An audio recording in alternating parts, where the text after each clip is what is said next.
Ikaw, ang totoo po ay, ang birthday ko ay 28 ng Abril. Sabi ng anak ko, gawin na daw ng pisado para nandito sila. Ngayon, mas ginusto ko yung nandito sila kaysa doon sa magsisilibrate ako ng walang mga anak ko. Mas lalong gusto ko masaya ako ngayon kaysa doon sa masilibrate ako ng pizza bite. Yung mga wala yung mga anak ko. Kaya naman po ako nag-celebrate yung dati, hindi ba ako nag-celebrate ng birthday.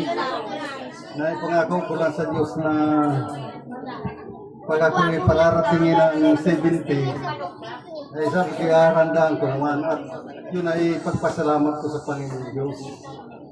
Sa totoo ngayon, sa labis-labis na pagpasalamat ko sa Diyos, wala na akong mahihiling pa.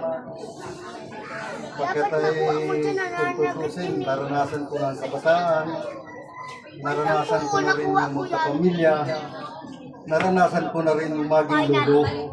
Kaya wala na akong masasabi kundi maraming salamat sa Diyos. Doon po sa mga anak ko at mga asawa ng mga anak ko, sobrang nagpapasalamat ko sa Diyos na talagang nakikita ko sila ay magandang samahan nila. Pag nandito, wala man lang silang hindi mo lang sila na away-away. Ay napakalaki ng pasalamat ko sa Diyos na ganun ka ang mga galing nila. Una-una ko, wala kami. Tulong na nakakatulong sila.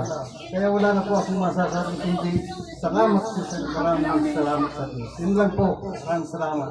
Bakit na tayo?